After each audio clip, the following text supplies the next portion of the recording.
আসসালামু আলাইকুম ওয়ারাহমাতুল্লাহি ওয়াবারাকাতুহু। প্রিয় ভাই ও বোনেরা, আজ আমি আপনাদের এমন একটি গল্প শোনাতে চাই যে গল্প আমাদের ঈমানকে নাড়া দিয়ে দেবে। এই গল্প একজন গরিব কৃষকের, যার দোয়া আসমান পর্যন্ত পৌঁছে গিয়েছিল।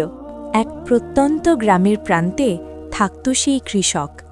তার নাম কেউ ঠিক করে জানত না, সবাই তাকে বলতো ওই গরিব চাষা। তার ছিল অল্প জমি আর একটি ভাঙা ঘর। ঘরে ছিল স্ত্রী আর দুইটি ছোট শিশু। কখনো ঘরে ভাত থাকত, কখনো শুধু পানি আর লবণ।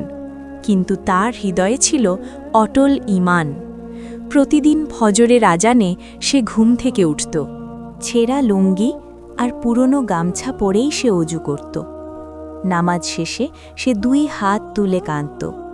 সে বলত, হে আল্লাহ, আমি গরিব, আমি দুর্বল, তুমি ছাড়া আমার আর কেউ নেই।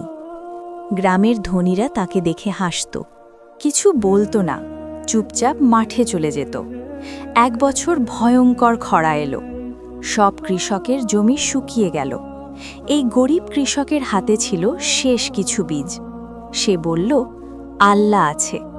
বীজ বোনার পর সে মাঠের কোণে বসে দোয়া করল। তার চোখের পানি মাটিতে পড়ছিল। সেই দোয়া আসমানে পৌঁছে গেল। হঠাৎ আকাশে কালো মেঘ জমল। বৃষ্টি নামল শুধু তার জমিতে। মানুষ অবাক হয়ে তাকিয়ে রইল। কয়েক সপ্তাহে জমি সবুজ হয়ে উঠল। ফসল এত বেশি হল যা সে কখনো ভাবেনি। সে যাকাত দিল, সাদকা করল, কারণ সে জানত দিলে আল্লাহ আরও বাড়ান। এই গল্প আমাদের শেখায়, গরিবের দোয়া কখনো হালকা নয়,